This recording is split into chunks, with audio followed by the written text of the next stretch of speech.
죄송합니다, 즈. 정말 죄송해요. 제가 배상할게요, 꼭꼭. 어떻게든. 무시는 그렇게 시작됐다. 고급 승용차에 범퍼를 박은 배달 오토바이, 그리고 헬멧을 벗은 소녀의 얼굴을 본 순간부터 지우의 목소리는 빗물만큼이나 흔들렸다. 손등에서 피가 배어 나왔지만 그것보다 먼저 든 생각은 얼마나 나올까였다. 오토바이는 옆으로 미끄러져 있었고 가로등 불빛 아래 롤스로이스의 은색 범퍼는 움푹 패여 있었다. 젖은 후드에서 물방울이 뚝뚝 떨어졌다. 검은 우산을 든 비서가 차에서 내렸다. 구두굽이 무릉덩이를 밟는 소리가 날카로웠다. 그는 지우를 위아래로 훑어보더니 코웃음을 쳤다. 알바생이 이 차값 알기나 해? 지우는 허리를 더 깊이 숙였다. 배달 가방의 끈이 어깨에 파고들었다. 분할로라도 꼭 갚겠습니다. 분할? 비서의 목소리가 비웃음으로 번졌다. 이 차 범퍼 하나가 내 1년치 알바비야. 아니, 2년치일 수도 있고. 지우의 손이 떨렸다. 동생들 얼굴이 스쳤다. 초등학생 쌍둥이를 혼자 키우는 21살. 배달 알바 3개를 뛰어도 매달 적자였다. 이번 달 월세도 아직 못 냈는데. 그래도 제가 잘못했으니까요. 경찰 부르면 되겠네요. 비서가 핸드폰을 꺼냈다. 그때 뒷문이 열렸다. 은발의 여성이 천천히 내렸다. 강 회장, 국내 굴지의 유통그룹을 이끄는 이 나라에서 손꼽히는 여성 재벌이었다. 그녀는 비서가 우산을 받쳐주는 것도 마다하고 직접 지우에게 다가왔다. 빗물이 그녀의 어깨에도 떨어졌다. 하지만 강 회장은 오직 지우의 얼굴만 바라보았다. 눈매, 이마의 라인, 입술 끝의 각도. 그 모든 것이 20년 전 마지막으로 본 그날의 아기 얼굴과 겹쳐졌다. 이름이 뭐지? 헬멧을 벗은 지우의 젖은 머리칼이 뺨에 들러붙어 있었다. 그녀는 고개를 들지 못한 채 대답했다. 지우입니다. 강 회장의 입술이 미세하게 떨렸다. 20년 전 교통사고로 잃은 딸, 그리고 강물에 휩쓸려 실종된 줄 알았던 손녀. 그날 이후 다시는 그 이름들을 입에 올리지 않겠다고 다짐했었다. 그런데 지금 빗물 속에 서 있는 이 소녀의 얼굴이 마지막으로 본 아기의 얼굴과 무섭도록 닮아 있었다. 비서가 재빨리 끼어들었다. 회장님, 보험 처리하고 경찰에. 필요 없어. 강 회장의 목소리는 낮고 단호했다. 아이를 먼저 데려가. 네. 하지만 이 애는 가해자인데요. 내가 데려간다고 했어. 주변 공기가 얼어붙었다. 비서의 얼굴이 굳었다. 지우는 고개를 들었다. 그 눈동자에는 의심과 두려움, 그리고 이해할 수 없는 무언가가 섞여 있었다. 정말 괜찮으신 건가요? 강 회장은 한참을 말없이 서 있다가 조용히 답했다. 괜찮아. 우선 몸부터 말리자. 비서는 곧바로 핸드폰을 들었다. 몇 통의 전화가 오갔다. 저택으로 향하는 차 안 조수석의 비서가 백미러로 뒷좌석을 힐끔 보며 속삭였다. 회장님, 저애 혹시... 말하지 마. 강 회장이 창밖을 보며 끊어 말했다. 아직은. 하지만 그녀의 저택에는 이미 손녀라 불리는 아이가 있었다. 20년 동안 그 자리를 지켜온 아이. 그렇다면 오늘 밤 빗속에서 데려온 이 소녀는 대체 누구인가? 이 질문은 곧 이 집의 모든 벽을 무너뜨릴 균열이 될 참이었다. 차창 밖으로 보이는 저택의 불빛은 따뜻해 보였지만 차 안의 공기는 점점 더 차가워졌다. 지우는 손에 쥔 젖은 헬멧을 내려다보며 알 수 없는 불안감에 몸을 움츠렸다. 비서는 계속 핸드폰을 들여다보았다. 화면에는 20년 전 기사 하나가 떠 있었다. 강호 회장 일가 교통사고, 딸 사위 사망, 손녀 실종. 그 아래 흐릿한 사진 속 아기의 얼굴이 지금 뒷좌석에 앉은 소녀와 놀랍도록 닮아 있었다. 저택의 현관문이 열리자 따뜻한 공기와 함께 은은한 향수 냄새가 밀려왔다. 대리석 바닥은 거울처럼 빛났다. 지우는 진흙 묻은 운동화를 보며 발을 들이기가 망설여졌다. 하녀가 황급히 수건을 내밀었다. 신발은 여기 두시고요. 지우가 신발을 벗는 동안 계단 위에서 누군가 내려다보고 있었다. 유진. 이 집에서 20년 동안 손녀로 살아온 21살 여성이었다. 명품 가디건을 걸친 그녀는 한 손을 난간에 걸치고 지우를 천천히 훑어보았다. 젖은 머리, 배달 티셔츠, 긁힌 손등. 그녀의 시선은 품평하듯 차가봤다. 누구예요, 저 사람? 비서가 계단 아래서 낮게 대답했다. 사고 가해자입니다. 회장님이 데려오라고 하셔서요. 유진의 눈썹이 미세하게 올라갔다. 여기를요? 배달 알바를? 지우는 그 말을 듣고 고개를 숙였다. 귓가가 뜨거웠다. 강 회장이 거실로 들어서며 손짓했다. 앉아. 몸이 다 식었을 거야. 아니에요. 전 괜찮습니다. 그냥 가볼게요. 앉으라고 했어. 목소리는 부드러웠지만 거부할 수 없는 무게가 있었다. 지우는 조심스럽게 소파 끝에 걸터 앉았다. 눈앞의 거실은 그녀가 평생 본 적 없는 세계였다. 천장까지 닿을 듯한 책장, 벽에 걸린 그림들, 유리 진열장 속 반짝이는 도자기들. TV는 영화관 스크린만큼 컸다. 하녀가 따뜻한 차를 내왔다. 도자기 찻잔이 받침에 놓이는 소리가 고요했다. 지우는 컵을 두 손으로 감쌌다. 떨리는 손을 숨기려는 듯. 주소가 어디니? 반지하입니다. 그러고요. 가족은? 동생 둘이요. 쌍둥이인데 초등학교 4학년이에요. 부모님은? 지우의 시선이 흔들렸다. 기억이 잘 없어요. 보육원에 있다가 나왔고요. 동생들도 보육원에서 같이 자랐어요. 제가 18살 때 퇴소하면서 같이 데려나왔어요. 유진이 계단을 천천히 내려오며 끼어들었다. 보육원? 그럼 성씨는 어떻게 된 거예요? 호적에는 지시로 돼 있어요. 보육원 원장님 성이요. 강 회장은 찻잔을 내려놓지 않은 채 지우의 얼굴을 오래 바라보았다. 왜 이렇게 닮았을까? 20년 전 딸이 마지막으로 보낸 사진 속 아기. 그 아기의 눈매가 지금 저 소녀에게 그대로 있었다. 몇 살이지? 21살이요. 계산이 맞았다. 20년 전 사고 당시 손녀는 돌이 막 지났을 때였다. 만약 살아있다면 지금 21살이다. 유진이 소파 맞은편에 앉으며 우아하게 다리를 꼬았다. 할머니, 이의 사고 배상은 어떻게 하실 거예요? 차 수리비만 해도 꽤 나올 텐데. 신경 쓰지 마. 저 분할로라도 꼭 갚겠습니다. 지우가 급히 말했다. 알바 하나 더 늘려서라도요. 알바를 몇 개나 하는데? 강 회장이 물었다. 지금은 3개요. 아침에 신문 배달하고 낮에는 카페, 밤에는 배달 대행이요. 유진이 웃음을 터뜨렸다.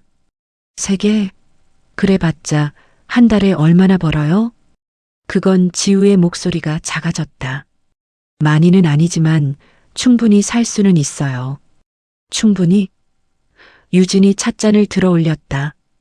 이 찻잔 하나 값도 내 한 달 알바비보다 비쌀걸? 공기가 얼어붙었다. 비서도 하녀도 숨을 죽였다.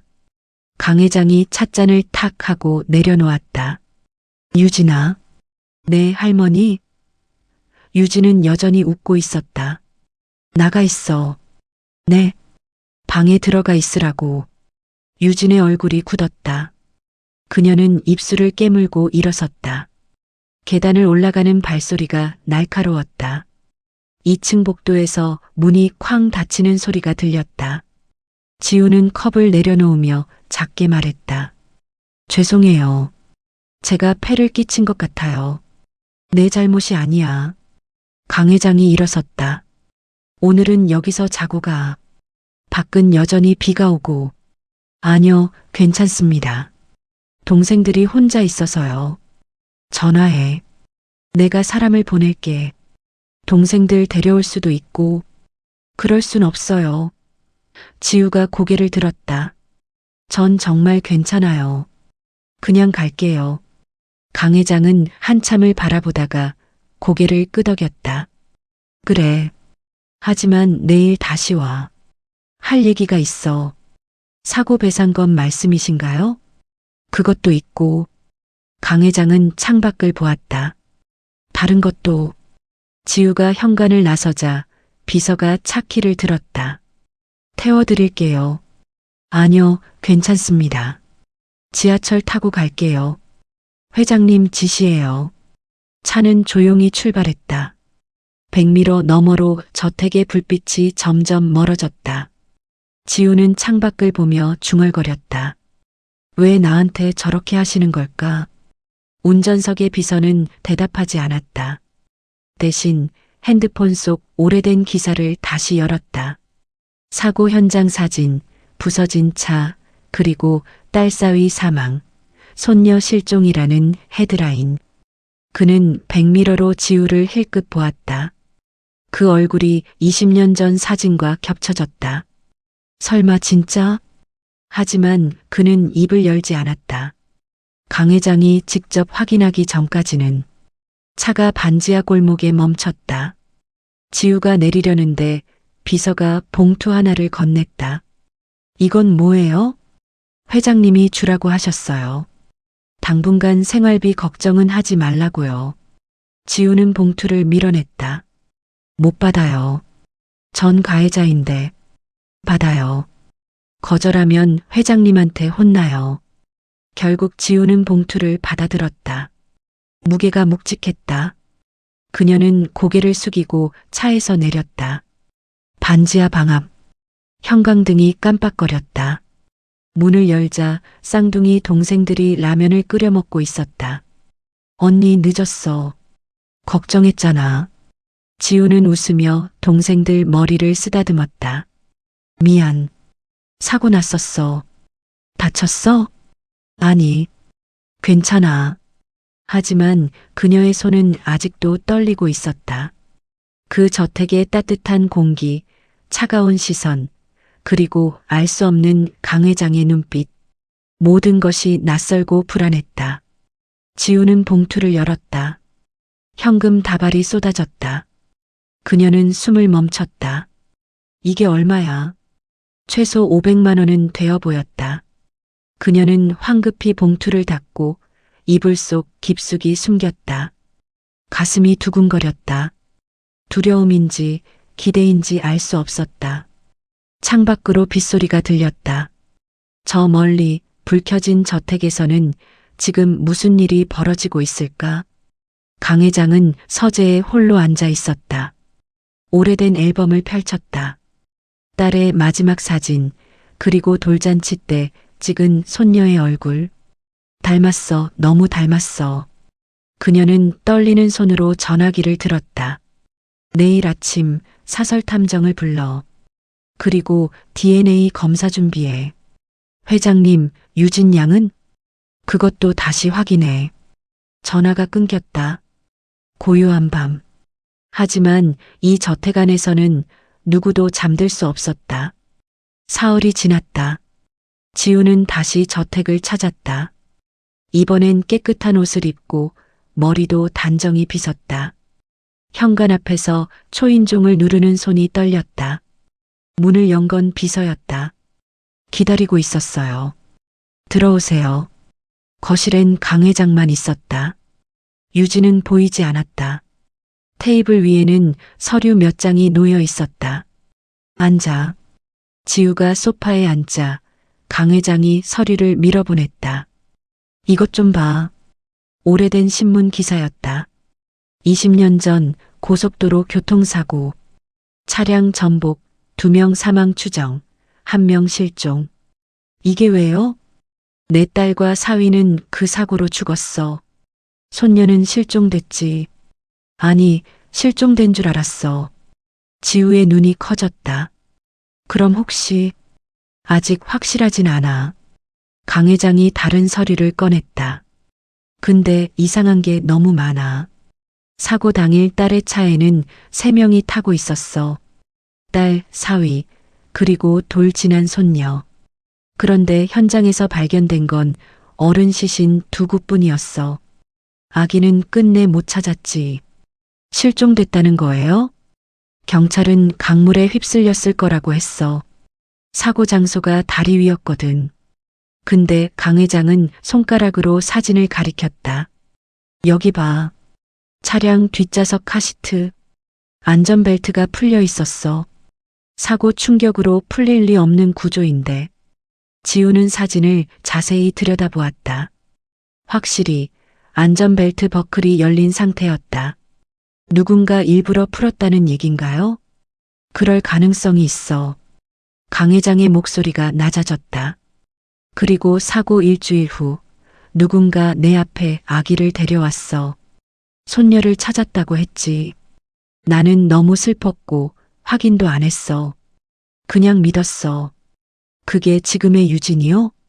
강 회장은 고개를 끄덕였다. 20년 동안 손녀로 키웠지. 근데 내가 나타났어. 그리고 그녀는 지우의 얼굴을 바라보았다. 너무 닮았어.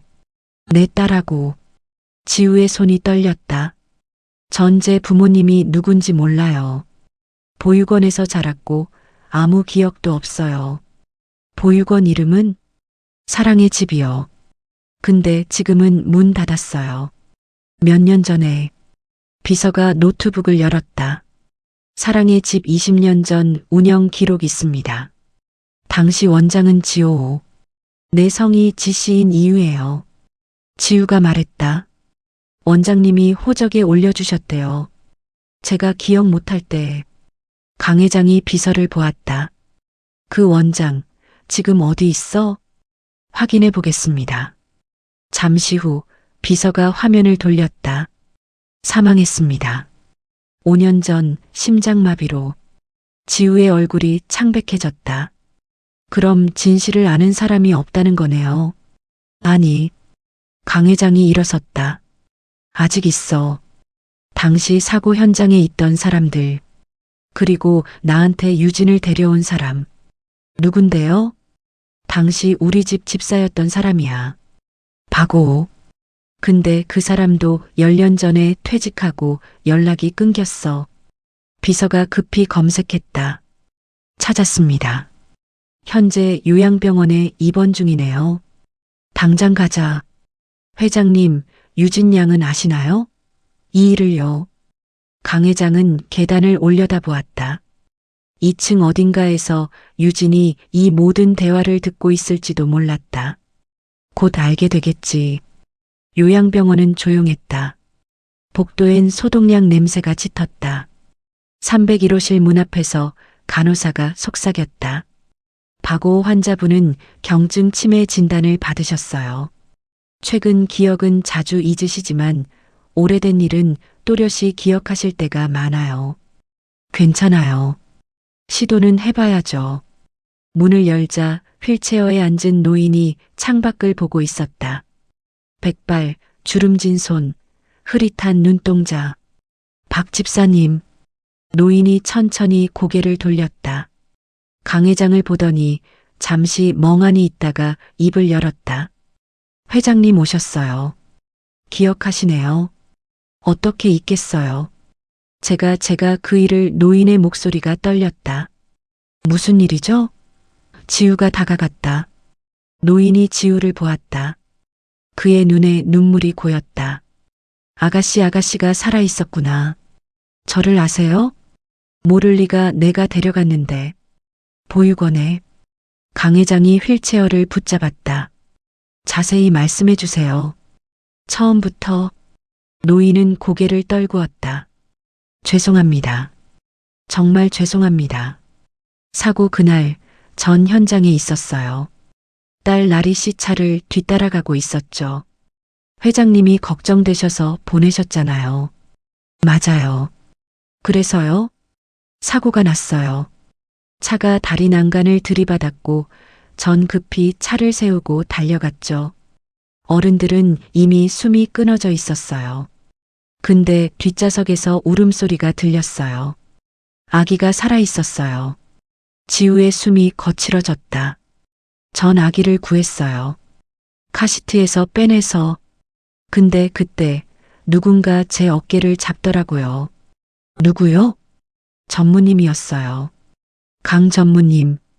회장님 조카 되시는. 강 회장의 얼굴이 굳었다. 강민재가? 네. 나중에 알고 보니 그 사람이 저를 미행하고 있었던 거예요. 딸 나리 씨가 임신했을 때부터 기회를 노리고 있었나 봐요. 사고 소식을 듣고 바로 뒤따라온 거였어요. 전무님이 제게 말했어요. 아기를 내게 줘. 내가 처리할게. 전 거절했어요. 근데 노인이 숨을 몰아쉬었다. 전무님이 협박했어요. 제 가족을 들먹이며. 그리고 돈을 줬어요. 엄청난 돈을. 대신 아기를 다른 데 데려다 놓으라고 했어요. 절대 회장님께 알리지 말라고. 그래서 보육원에? 네. 사랑의 집 원장을 제가 알았어요. 돈을 주고 부탁했죠. 아기를 받아달라고. 신부는 지워달라고. 지우는 벽에 기댔다. 다리에 힘이 풀렸다. 그럼 유진이는요? 모르겠어요. 전무님이 일주일쯤 후에 비슷한 나이의 다른 아기를 데려왔다고 들었어요. 고아원을 여러 곳 돌아다니며 물색했나 봐요.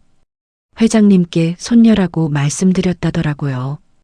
강 회장은 주먹을 꽉 쥐었다. 손등에 핏줄이 튀어나왔다.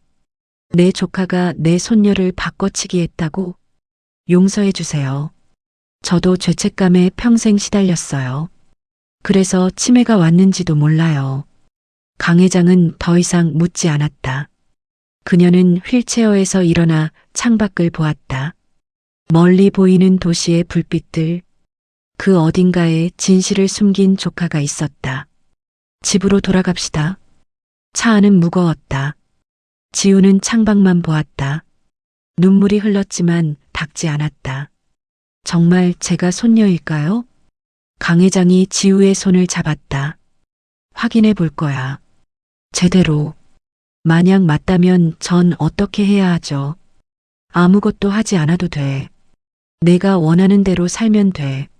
하지만 지우는 알고 있었다. 이미 모든 게 변했다는 걸. 돌아갈 수 없다는 걸. 저택에 도착했을 때 유진이 현관에 서 있었다. 그녀의 얼굴은 굳어 있었다. 들었어요. 다. 유진아. 정가짜예요? 그 말이죠? 강 회장은 대답하지 않았다. 유진이 웃음을 터뜨렸다. 비웃음인지 절망인지 알 수 없는 소리였다. 20년 동안 손녀 노릇했는데 이제 와서 가짜라니. 웃기네요. 유진아, 진정해. 진정하라고요? 할머니, 아니 회장님. 저도 피해자인데요. 전 아무것도 몰랐어요. 유진의 목소리가 떨렸다.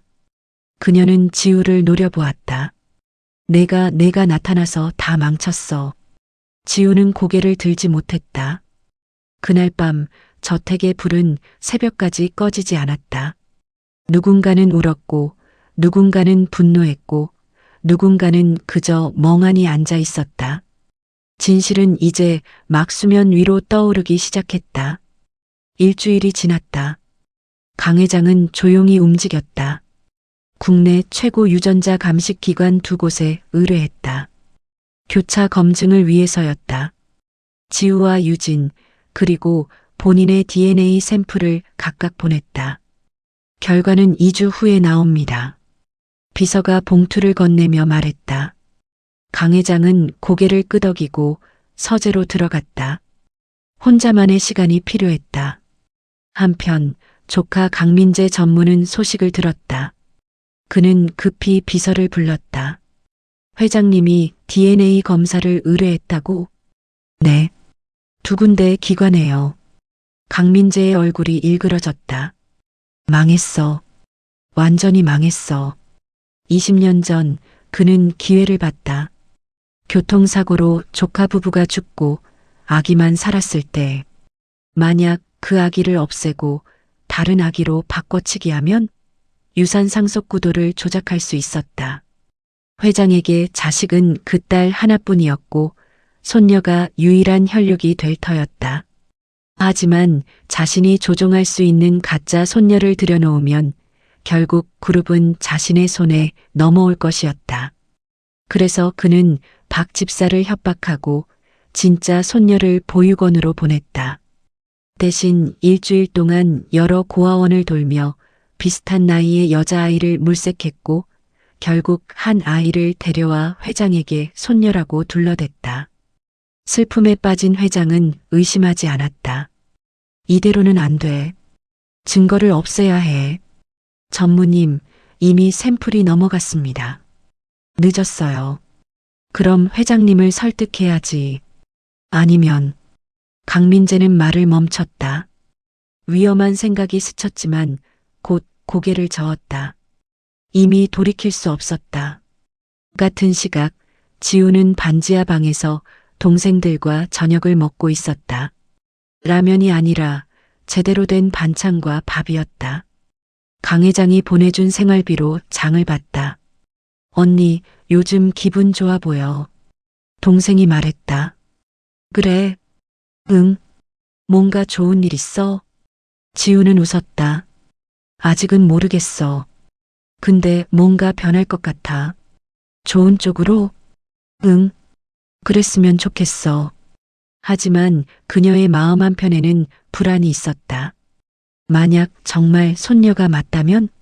그럼 유진은 어떻게 되는 걸까? 그리고 자신은 그 거대한 집에서 살 수 있을까? 2주 후 결과가 나왔다. 강 회장은 비서와 함께 봉투를 열었다. 두 기관의 결과지를 나란히 놓았다. 첫 번째 기관, 마이너스 강 회장과 지우 99.98% 친손녀 관계 확률, 마이너스 강 회장과 유진 혈연 관계 없음. 두 번째 기관, 마이너스 강 회장과 지우 99.97% 친손녀 관계 확률, 마이너스 강 회장과 유진 혈연 관계 없음.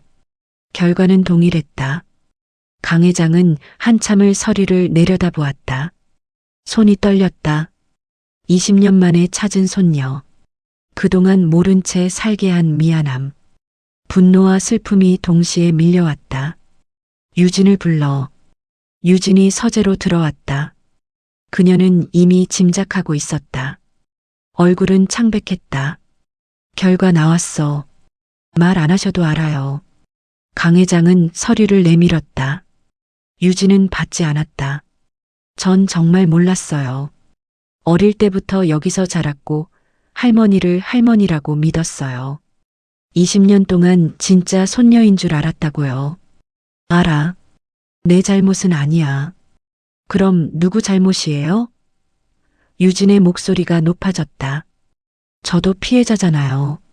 정체성을 빼앗긴 거잖아요. 그래. 넌 피해자야. 하지만요? 유진이 웃었다. 눈물이 흘렀다. 제자리는 없다는 거죠. 진짜가 돌아왔으니까. 강 회장은 일어나 유진의 어깨를 잡았다. 넌 여전히 내게 소중해. 20년을 함께 산 건 거짓이 아니야. 근데 피는 속일 수 없잖아요. 유진아, 이제 뭐 하며 살아요? 전 누구예요? 본명도 모르는데. 진짜 부모가 누군지도 모르는데. 강 회장은 할 말이 없었다. 유진은 비틀거리며 문을 열었다. 복도로 나가며 마지막으로 말했다. 지우 언니한테 잘해주세요. 전 괜찮으니까. 문이 닫혔다. 강 회장은 창밖을 보았다. 정원에 비가 내리고 있었다. 20년 전 그날처럼. 같은 날 저녁 지우도 결과를 들었다. 전화를 받고 그녀는 한참 말이 없었다. 정말 손녀가 맞나요? 그래. 확실해. 지우는 주저앉았다. 동생들이 놀라 달려왔다. 언니, 왜 그래? 아니야, 괜찮아. 하지만 괜찮지 않았다. 평생 부모를 그리워하며 살았는데 갑자기 할머니가 생겼다. 반지하에서 벗어날 수 있다는 희망과 그 거대한 세계에 대한 두려움이 뒤섞였다. 다음 날 지우는 저택을 찾았다. 이번엔 초대받은 손녀로서 현관에서 유진과 마주쳤다. 유진은 짐을 꾸리고 있었다. 어디 가요? 나가야죠. 더 이상 여기 있을 이유가 없잖아요. 그렇지 않아요. 할머니도 그렇게 말씀 안 하셨어요.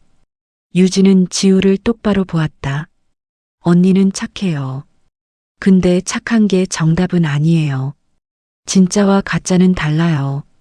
전 언니를 밀어내고 싶지 않아요. 밀어내는 게 아니에요. 그냥 제자리를 찾는 거예요. 언니 자리, 제 자리. 유진은 가방을 들고 현관을 나섰다. 비서가 차를 대기시켰다. 강 회장은 2층 창가에서 그 모습을 지켜보았다. 눈물이 흘렀지만 말리지 않았다. 유진에게도 시간이 필요했다. 차가 출발하고 저택은 조용해졌다. 지우는 거실에 혼자 앉아 있었다. 너무 넓은 공간이 오히려 답답했다. 적응하려면 시간이 걸릴 거야. 강 회장이 옆에 앉았다. 할머니, 제가 여기 있어도 되는 걸까요? 당연하지. 넌 내 손녀야. 근데 전 배달 알바고 반말도 서툴고 포크 쓰는 것도 어색해요. 강 회장이 웃었다. 나도 처음엔 그랬어. 난 시골에서 자랐거든. 맨발로 뛰어다니던 애였어. 정말요? 응. 돈이 사람을 만드는 게 아니야. 사람이 사람을 만드는 거지. 지우는 처음으로 마음이 조금 편해졌다. 할머니, 한 가지만 여쭤봐도 돼요? 뭐든지. 강민재 전무님은 어떻게 하실 거예요? 강 회장의 얼굴이 굳었다. 법대로 할 거야. 용서는 없어. 그날 밤 강 회장은 변호사를 불렀다. 사기, 유기, 문서 위조, 배임 죄목은 산더미였다. 강민재는 끝났다. 하지만 진짜 응징은 이제부터였다. 일주일 후 강 회장은 법무팀을 소집했다. 회의실 테이블에는 20년간의 증거가 쌓였다. 사고 보고서, 병원 기록, 보육원 문서, 그리고 박 집사의 진술서. 이걸로 충분합니까? 법무팀장이 서류를 검토했다. 형사처벌은 가능합니다. 유기죄, 사문서 위조, 사기죄 최소 징역 7년은 나올 겁니다. 민사는요? 손해배상 청구도 할 수 있습니다. 정신적 피해, 상속권 침해 수백억은 받아낼 수 있어요. 강 회장은 고개를 저었다. 돈은 필요 없어요. 다만요? 은행 거래 기록도 확보해 주세요. 20년 전 박 집사에게 송금한 돈, 보육원 원장에게 간 돈. 검찰에 금융조회를 신청하면 나올 겁니다. 알겠습니다. 고 소장과 함께 법원 영장을 받아 진행하겠습니다. 사과받고 싶어요. 진심 어린. 법무팀장은 잠시 망설이다 말했다. 회장님, 강민재 전무는 사과하지 않을 겁니다. 그 사람 성격상. 알아요. 그래서 더 확실하게 해야죠. 강 회장은 비서를 불렀다. 민재를 만나자고 해요. 내일 오후 여기로. 회장님, 위험하지 않을까요? 괜찮아요. 마지막 기회를 주는 거예요. 다음 날 오후 강민재 전무가 나타났다. 그는 여전히 고급 정장을 입고 있었지만 얼굴은 초췌했다. 법적 압박을 느끼고 있었다. 이모, 오랜만입니다. 앉아요. 강민재는 소파에 앉았다. 시선을 피했다. 왜 그랬어요? 침묵. 내 손녀를, 내 피부치를 왜 버렸어요? 강민재는 한참을 입을 열지 않다가 결국 말했다. 이모도 아시잖아요. 이 그룹이 얼마나 큰지. 전 그저 살아남으려고 했어요. 살아남기 위해 아기를 버렸어요? 아기는 죽이지 않았어요. 보육원에 보냈잖아요. 강 회장의 주먹이 떨렸다. 그게 변명이 돼요? 20년 동안 내 손녀는 반지하에서 굶주리며 살았어요. 부모도 가족도 없이 당신이 그렇게 만든 거예요. 전 몰랐어요. 그렇게까지 힘들 줄은. 거짓말 마세요. 알았어요. 알면서도 외면한 거죠. 강민재는 고개를 숙였다. 이모, 용서해 주세요. 제가 미쳤었어요. 정신이 없었어요. 지금도 정신없어 보여요. 강 회장이 서류 뭉치를 던졌다. 바닥에 종이들이 흩어졌다. 이게 뭔지 알아요? 강민재는 서류를 주었다. 고소장이었다. 내일 오전 검찰에 제출해요. 혐의는 유기, 사기, 위조 총 7가지예요. 이모, 이러지 마세요. 전 이모 조카예요. 조카? 강 회장이 비웃었다. 조카가 이모 손녀를 버려요? 제발 한 번만 봐주세요. 기회는 줬어요. 20년 동안. 그동안 당신은 뭐 했어요? 회사 돈 빼돌리고, 비자금 만들고, 뇌물 주고받고. 강민재의 얼굴이 창백해졌다. 그것까지 아세요? 다 알아요. DNA 검사 받으면서 동시에 감사팀을 투입했어요. 최근 2년간 당신 계좌, 당신 회사, 당신 명의 부동산까지 전부 조사했어요. 망했네. 이제야 알았어요? 강 회장은 일어섰다. 내일 기자회견 할 거예요. 모든 걸 밝힐 거예요. 20년 전 사건부터 당신이 한 짓까지. 강민재는 무릎을 꿇었다. 이모, 제발 한 번만요. 전 가족이 있어요. 아내가, 애들이 있다고요. 내 손녀는 가족이 없었어요. 20년 동안. 이모, 나가요. 보기 싫어요. 비서가 강민재를 끌어냈다. 그는 복도에서 소리쳤다. 후회할 겁니다. 이모도 후회할 거예요. 문이 닫혔다. 강 회장은 창가에 섰다. 가슴이 떨렸다. 분노인지 슬픔인지 알 수 없었다. 회장님, 괜찮으세요? 괜찮아요. 이제 시작이니까. 그날 밤 강 회장은 지우를 불렀다. 지우는 조심스럽게 서재 문을 두드렸다. 들어와. 지우가 들어서자 강 회장은 소파를 가리켰다. 앉아. 할 얘기가 있어. 무슨 얘기요? 내일 기자회견을 해. 모든 걸 공개할 거야. 지우의 얼굴이 굳었다. 제 얘기도요? 그래. 내가 내 손녀라는 것. 20년 전 사건. 그리고 강민재가 한 일. 모두가 알게 되는 거네요. 그래. 싫어. 지우는 한참을 생각했다. 무섭긴 해요. 근데 해야 할 것 같아요. 왜? 다른 피해자들도 있을 것 같아서요. 저처럼 억울한 사람들. 강 회장은 지우의 손을 잡았다. 넌 착한 애야. 아니에요.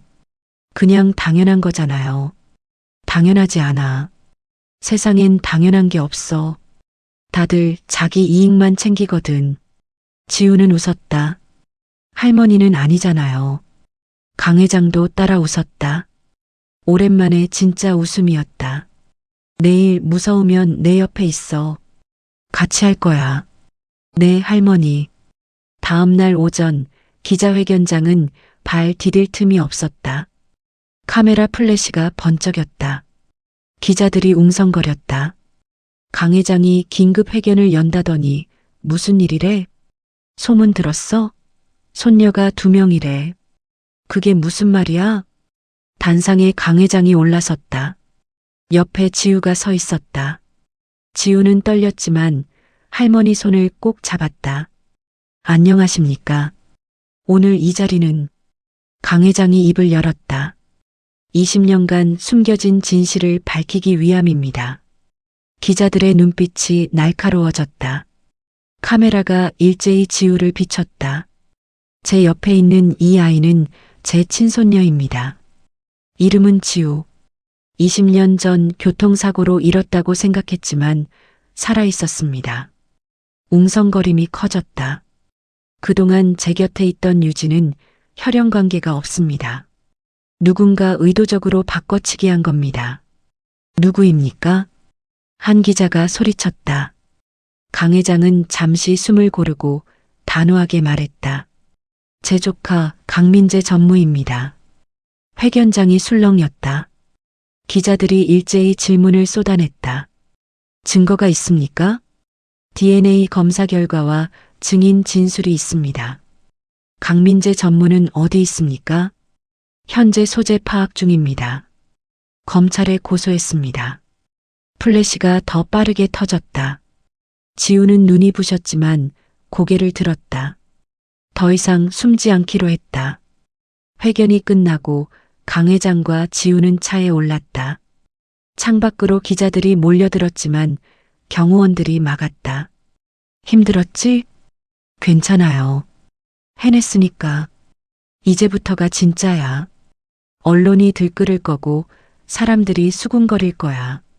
견딜 수 있어요. 강 회장은 지우를 안았다. 고마워. 내 편이 돼줘서. 전 원래 할머니 편이에요.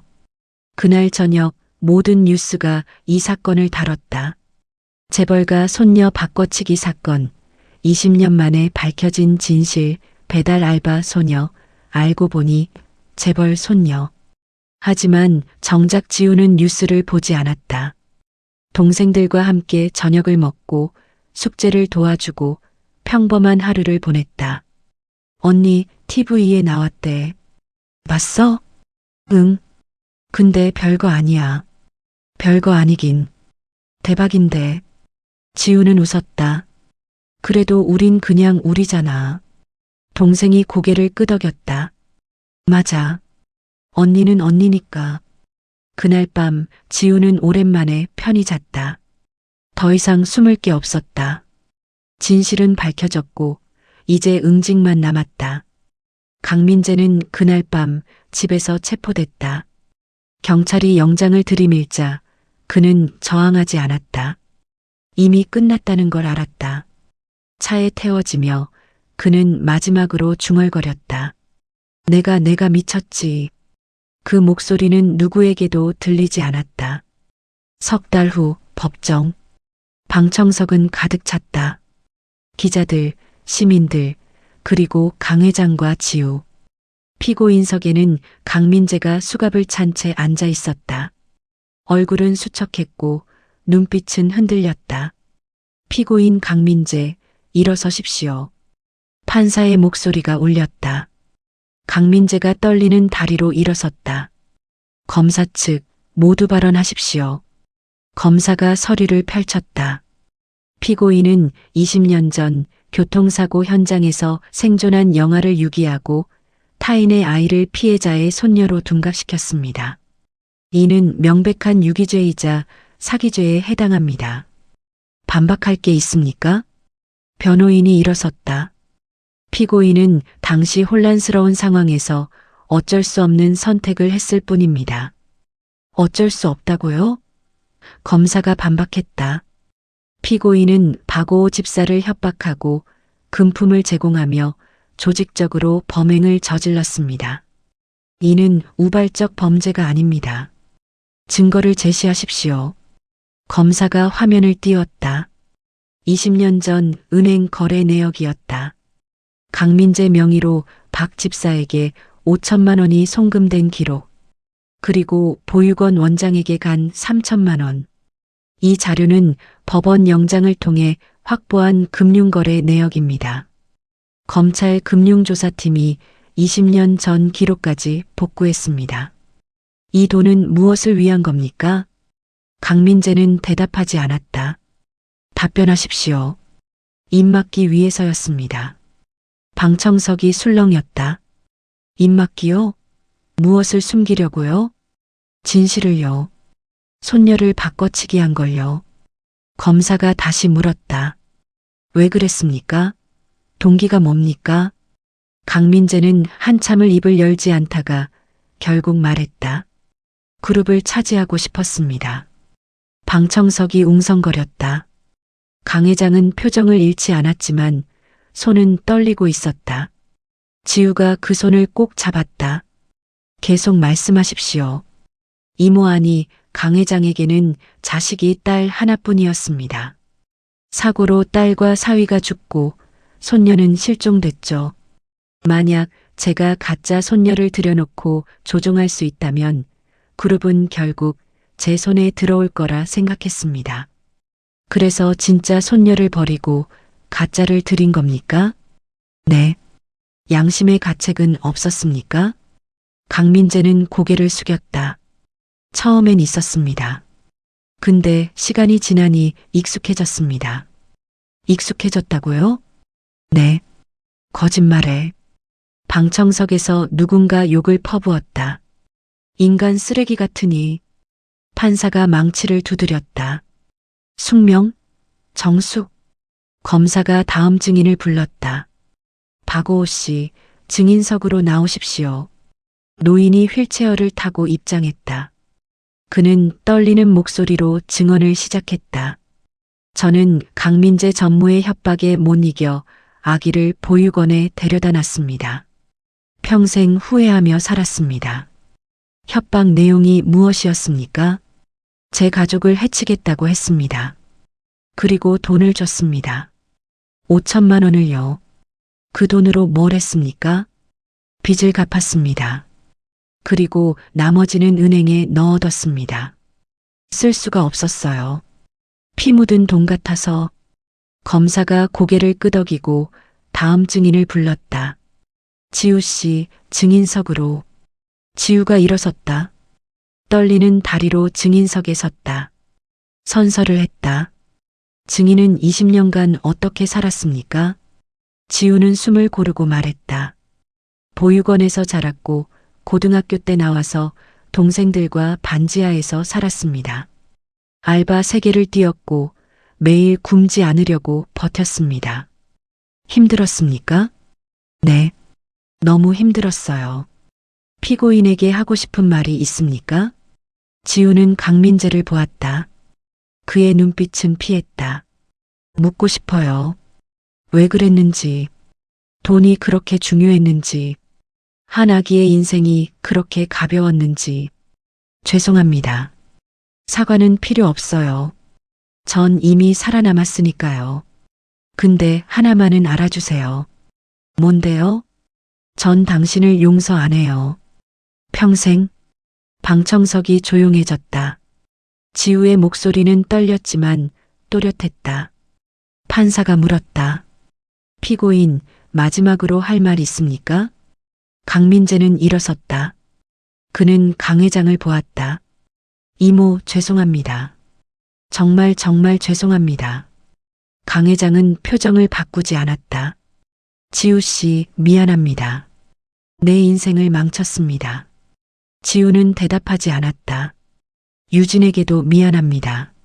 내 정체성을 빼앗았습니다. 방청석 뒤편에서 유진이 서 있었다. 그녀는 눈물을 닦았다. 나는 괴물이었습니다. 판사가 말했다. 피고인의 말은 들었습니다. 재판부는 이틀 후 선고를 하겠습니다. 망치 소리가 울렸다. 재판이 끝났다. 복도에서 강 회장과 지우가 나왔다. 기자들이 몰려들었다. 회장님, 소감이 어떠십니까? 정의가 승리했다고 생각합니다. 지우 씨, 힘들지 않으셨나요? 지우가 대답했다. 힘들었어요. 근데 이겨냈어요. 앞으로 계획은요? 평범하게 살고 싶어요.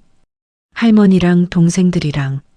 기자들이 다시 질문을 쏟아냈지만 강 회장은 손을 들어 막았다. 오늘은 여기까지입니다. 차에 올라타며 강 회장이 말했다. 잘했어.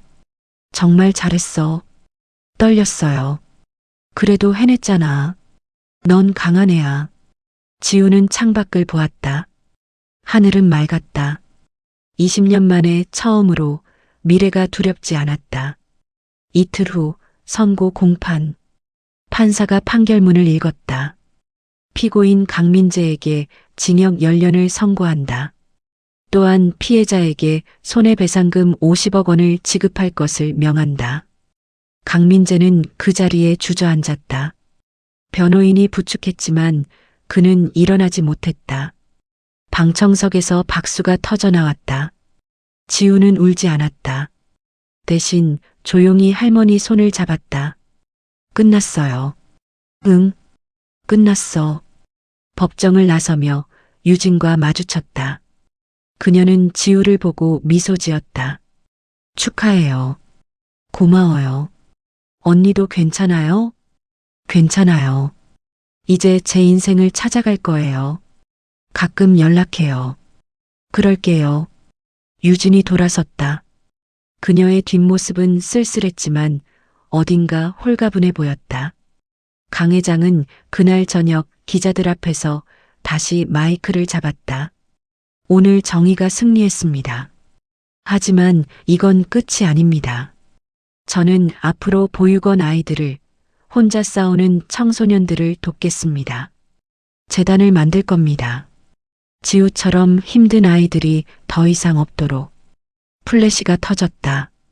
지우는 할머니 옆에 서서 같이 웃었다. 할머니, 정거들게요. 재단 일. 내가? 네. 전 그 아픔을 아니까요. 도울 수 있어요. 강 회장은 손녀를 안았다. 고마워. 정말 고마워. 그날 밤 저택의 불은 따뜻했다. 20년 만에 처음으로 이 집에 진짜 가족이 돌아왔다. 응징은 끝났다. 이제 치유가 시작될 차례였다. 재판이 끝난 지 석 달이 지났다. 저택은 예전과 달라졌다. 복도에는 지우 동생들의 웃음소리가 울렸다. 쌍둥이는 이제 이 집에서 편하게 뛰어다녔다. 한때 너무 조용했던 이 공간이 드디어 살아 숨쉬기 시작했다. 언니, 이 방 진짜 내 거야? 동생이 새로 꾸민 방을 보며 눈을 반짝였다. 응, 내 방이야. 맘껏 써. 와, 꿈 같아. 지우는 웃었다. 몇 달 전만 해도 반지하 방 한 칸에서 셋이 붙어 잤는데 이제는 각자 방이 있었다. 하지만 지우는 가끔 그 반지하가 그리웠다. 좁았지만 따뜻했던 그곳. 언니, 옛날 집 가끔 보고 싶어? 응, 가끔. 나도. 근데 여기도 좋아. 지우는 동생 머리를 쓰다듬었다. 우린 운이 좋았어. 잊지 말자. 알았어. 아래층에서 강 회장이 불렀다. 지우야, 내려와봐. 지우가 거실로 내려가자 테이블 위에 서류 뭉치가 놓여 있었다. 이게 뭐예요? 재단 등록증이야. 드디어 나왔어. 지우는 서류를 집어들었다. 희망씨앗재단. 보육원 아이들, 청소년 가장, 학대 피해자들을 위한 재단이었다. 할머니, 정말 만들어진 거예요? 응. 내가 이사로 이름 올라갔어. 네. 전 아직 경험도 없는데요. 경험은 쌓으면 돼. 넌 그 아픔을 아니까 진심으로 도울 수 있어. 지우는 서류를 가슴에 안았다. 열심히 할게요. 알아. 넌 잘할 거야. 그날 오후 재단 사무실이 문을 열었다. 작지만 따뜻한 공간이었다. 벽에는 지우가 직접 쓴 문구가 붙어 있었다. 혼자가 아니에요. 우리가 함께 있어요. 첫 상담자가 들어왔다. 18살 소녀였다. 눈가에 멍이 있었다. 안녕하세요. 앉으세요. 소녀는 조심스럽게 앉았다. 눈을 마주치지 못했다. 무슨 일이에요? 아버지가 때려요. 매일. 지우는 소녀의 손을 잡았다. 힘들었죠. 네, 너무 힘들어요. 도망치고 싶은데 갈 곳이 없어요. 이제 있어요. 여기요. 지우는 소녀에게 쉼터 정보를 주고 법률 지원을 연결했다.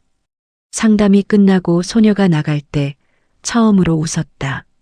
언니 고마워요. 괜찮아요. 힘내요. 문이 닫히고 지우는 창밖을 보았다. 저 소녀가 자신의 과거 같았다. 혼자 버티던 그 시절. 나도 누군가 잡아줬으면 좋았을 텐데. 하지만 이제는 자신이 그 손이 되기로 했다. 한편 유진은 새로운 삶을 시작했다. 작은 아파트에서 혼자 살았다. 재단에서 일을 구했다. 아이러니하게도 지우가 만든 재단이었다. 유진 씨, 오늘 상담 스케줄이에요. 네, 알겠습니다. 유진은 이제 손녀가 아니라 유진으로 살았다. 처음엔 혼란스러웠다. 20년간 믿었던 정체성이 무너졌으니까. 하지만 시간이 지나며 오히려 자유로웠다. 더 이상 누군가의 기대에 맞춰 살 필요가 없었다. 점심시간 지우와 마주쳤다. 언니 밥 먹었어요? 아직? 같이 먹을래? 좋아요. 둘은 근처 식당에 갔다. 예전엔 어색했지만 이제는 편했다. 재단 일은 어때요? 좋아요. 보람 있어요. 언니 덕분에. 내 덕분은 아니에요. 언니가 선택한 거죠. 유진은 물을 한 모금 마셨다. 지우야, 미안해. 갑자기 왜요? 처음에 너무 차갑게 대했잖아. 질투도 했고. 괜찮아요. 이해해요. 고마워. 내가 없었으면 나도 이렇게 살 수 없었을 거야. 지우는 웃었다. 우린 둘 다 피해자였어요. 근데 이제는 생존자예요. 생존자 좋은 말이네. 둘은 밥을 먹으며 앞으로의 계획을 이야기했다. 더 이상 경쟁자가 아니라 동료였다. 저녁 강 회장은 서재에서 낡은 앨범을 펼쳤다. 딸의 사진, 손녀의 사진, 그리고 이제는 현재의 지우 사진도 함께 있었다. 나리야, 미안해. 너무 늦게 찾았어. 혼잣말이었지만 어딘가 딸이 듣고 있을 것 같았다. 근데 다행이야. 지우가 잘 자랐어. 착하고 강하게. 문이 노크됐다. 지우가 들어왔다. 할머니, 뭐 보세요? 옛날 사진. 지우가 옆에 앉아 앨범을 봤다. 엄마 예뻐요. 너랑 닮았지? 그런가요? 응. 눈매가 특히. 지우는 엄마 사진을 오래 들여다보았다. 기억나지 않았지만 이상하게 그리웠다. 할머니, 제가 엄마를 닮아서 다행이에요? 당연하지. 넌 내 딸의 딸이니까. 전 자랑스러운 손녀 될게요. 강 회장은 지우를 안았다. 넌 이미 자랑스러워. 그날 밤 강 회장은 오랜만에 편히 잠들었다. 20년간 짊어진 죄책감이 조금은 가벼워졌다. 한편 교도소, 강민재는 독방에 앉아 있었다. 책을 읽고 있었다. 제목은 용서에 대하여. 이제 와서 용서를 바래? 그는 자조적으로 웃었다. 10년. 긴 시간이었다.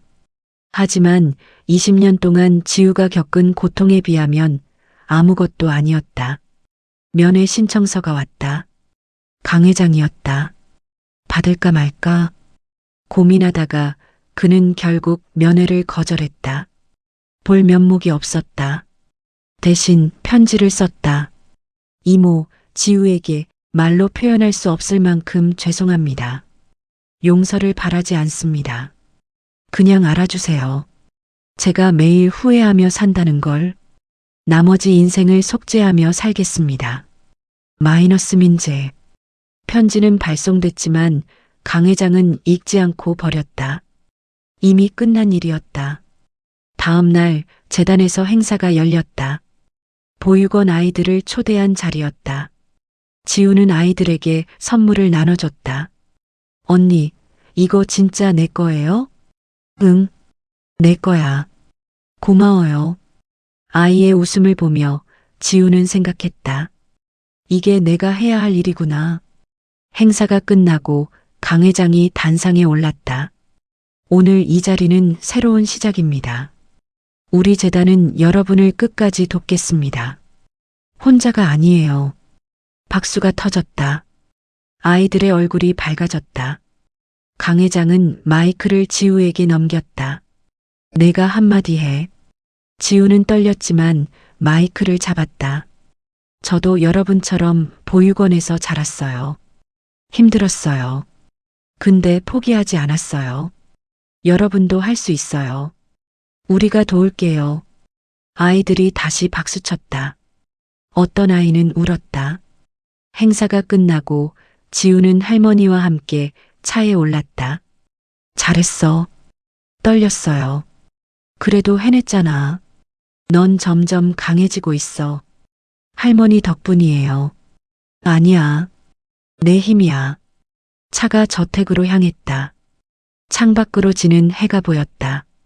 오렌지빛 하늘이 아름다웠다. 지우는 생각했다. 이제 시작이구나. 진짜 내 인생이. 그녀는 더 이상 피해자가 아니었다. 생존자였고 이제는 구원자가 될 것이었다.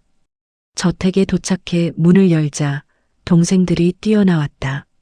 언니 배고파. 알았어. 밥 먹자.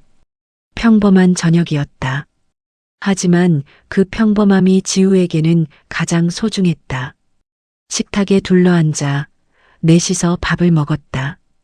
강 회장, 지우, 그리고 쌍둥이 동생들. 작지만 완벽한 가족이었다. 오늘 학교에서 뭐 했어? 선생님이 칭찬했어. 숙제 잘했대. 우와, 대단한데? 언니 덕분이야. 언니가 도와줬잖아. 지우는 웃었다. 그래도 내가 한 거야. 밥을 먹으며 강 회장이 말했다. 다음 주에 여행 갈까? 여행요? 응. 제주도. 우리 넷이서. 진짜요. 동생들이 소리쳤다. 지우도 기뻤다. 좋아요. 가요. 그날 밤 지우는 일기를 썼다. 오늘도 행복했다. 할머니가 동생들이 있어서, 유진 언니도 잘 지내고 있어서, 재단 일도 보람 있어서, 내가 이렇게 행복해도 되나 싶지만 이제는 괜찮다고 생각한다. 나도 행복할 자격이 있다. 일기를 덮고 불을 껐다. 창밖으로 별이 보였다. 엄마 잘 지내고 있어요. 걱정 마세요. 작은 목소리로 중얼거리고 지우는 잠에 들었다. 꿈속에서 엄마가 웃고 있었다. 잘했어, 우리 딸. 그 목소리는 따뜻했다. 빗속에서 사고가 난 지 1년 반이 지났다. 봄이었다. 벚꽃이 저택 정원에 만개했다. 지우는 나무 아래 벤치에 앉아 책을 읽고 있었다. 동생들은 정원에서 공놀이를 했다. 언니 같이 놀아. 나중에. 조금만 더 읽을게. 강 회장이 창가에서 그 모습을 보고 있었다. 미소가 번졌다. 행복해 보이시네요. 유진이 옆에 섰다. 그녀는 이제 재단의 부장으로 일했다. 응. 오랜만에 이 집이 살아 숨쉬는 것 같아. 지우 덕분이죠. 너도 그래. 내가 없었으면 재단이 이렇게 잘 안 됐을 거야. 유진은 고개를 숙였다. 감사해요. 기회를 주셔서. 고맙긴. 넌 충분히 자격 있어. 둘은 잠시 지우를 바라보았다. 햇살 아래 책 읽는 그 모습이 평화로웠다. 회장님. 응? 후회 없으세요? 강민재 전무를 고소한 거요. 강 회장은 잠시 생각했다. 없어. 그건 해야 할 일이었어. 정의를 위해서. 가족인데도요? 가족이라고 해서 잘못을 덮을 순 없어. 오히려 가족이니까 더 엄격해야지. 유진은 고개를 끄덕였다. 배웠어요. 그나저나 내 진짜 가족 찾기는 어떻게 됐어? 유진의 표정이 잠시 어두워졌다. 아직이요. 탐정도 고용해 봤는데 20년 전 기록이 너무 부실해서요. 강민재 전무도 끝까지 말 안 하고요. 미안해. 내가 더 도와줄 수 있으면. 아니에요. 유진이 미소 지었다. 이제는 괜찮아요. 피로 이어진 가족을 못 찾아도 마음으로 이어진 가족은 여기 있으니까요. 강 회장이 유진의 손을 잡았다. 넌 여전히 내 손녀야. 피가 다를 뿐이지. 고마워요, 할머니. 그날 오후 재단에서 1주년 기념식이 열렸다. 많은 사람이 모였다. 재단이 도운 아이들, 자원봉사자들, 후원자들. 지우가 무대에 올랐다. 예전과 달리 이제는 떨리지 않았다. 안녕하세요. 희망씨앗재단 이사 지우입니다. 박수가 터졌다. 1년 전 이 재단은 작은 사무실에서 시작했습니다. 근데 지금 우린 1200명의 아이들을 도왔습니다. 쉼터를 만들었고 장학금을 줬고 법률 지원도 했습니다. 화면에 숫자가 떴다. 마이너스 지원한 아이들 1247명. 마이너스 제공한 장학금 12억 원. 마이너스 쉼터 입소자 89명. 마이너스 법률 지원 건수 203건. 하지만 숫자보다 중요한 건 이 아이들이 이제 혼자가 아니라는 겁니다. 지우는 옆을 가리켰다. 한 소녀가 올라왔다. 재단 개소 첫날 찾아왔던 그 소녀였다. 안녕하세요. 저는 재단 덕분에 아버지로부터 벗어났습니다. 이제 대학생이 되었고 꿈을 향해 달리고 있습니다. 감사합니다. 소녀가 지우를 안았다. 둘 다 울었다. 방청석에서도 눈물을 닦는 사람들이 보였다. 행사가 끝나고 기자들이 인터뷰를 요청했다. 지우 씨, 1년간 어땠나요? 힘들었지만 보람 있었어요. 앞으로 계획은요? 더 많은 아이들을 돕고 싶어요. 전국적으로 지부를 늘릴 계획이에요. 강 회장님과의 관계는 어떤가요? 최고예요. 할머니는 제 영웅이에요. 카메라가 강 회장을 비췄다. 그녀는 손녀를 자랑스럽게 바라보았다. 저녁 가족이 모여 식사를 했다. 지우, 강 회장, 동생들, 그리고 유진도 함께였다.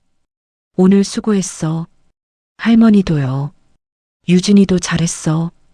행사 준비 고생 많았지? 아니에요. 당연한 거죠. 식탁은 따뜻했다. 웃음소리가 끊이지 않았다. 이게 바로 가족이었다. 피로만 이어진 게 아니라 마음으로 이어진.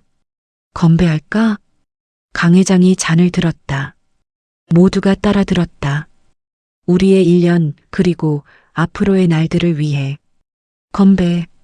잔이 부딪히는 소리가 맑았다. 밤, 지우는 옥상에 올라갔다.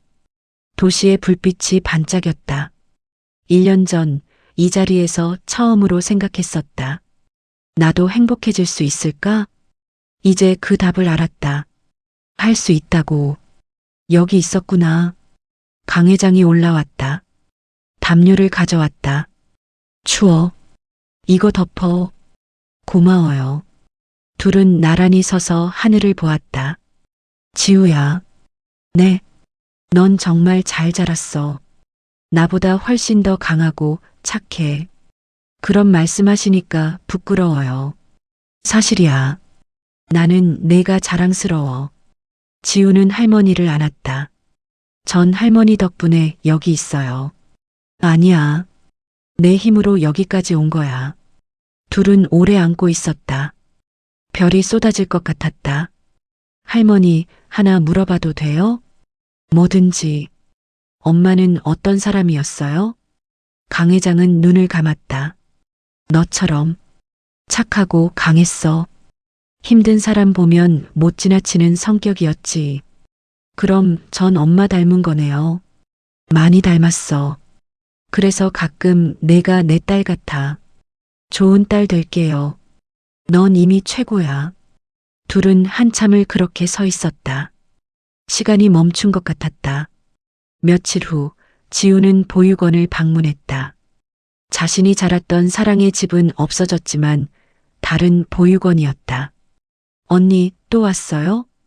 아이들이 반가워했다. 지우는 매달 이곳을 찾았다. 응. 오늘은 뭐 하고 싶어? 같이 놀아요. 지우는 아이들과 뛰어놀았다. 웃음소리가 가득했다. 원장이 그 모습을 보고 말했다.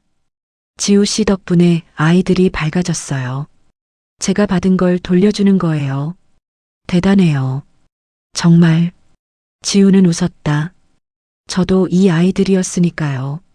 저녁, 집으로 돌아오는 길. 지우는 옛날 반지하 집 앞을 지났다. 차를 세웠다. 여기서 잠깐만요. 비서가 차를 세웠다. 지우는 내려서 골목을 걸었다. 그 낡은 건물은 그대로였다. 형광등이 깜빡거렸다. 여기서 살았었지. 문 앞에 섰다. 이제 다른 사람이 살고 있었다. 하지만 추억은 여전했다. 잘 지내, 옛날의 나. 작게 중얼거리고 지우는 돌아섰다. 더 이상 그곳으로 돌아갈 필요는 없었다. 차에 올라타며 비서가 물었다. 괜찮으세요? 네, 괜찮아요. 이젠 집에 도착했다. 현관문을 열자 동생들이 뛰어나왔다. 언니 늦었어. 미안. 일이 좀 있었어. 오늘 뭐 먹어? 내가 좋아하는 거. 치킨. 와. 평범한 저녁이었다.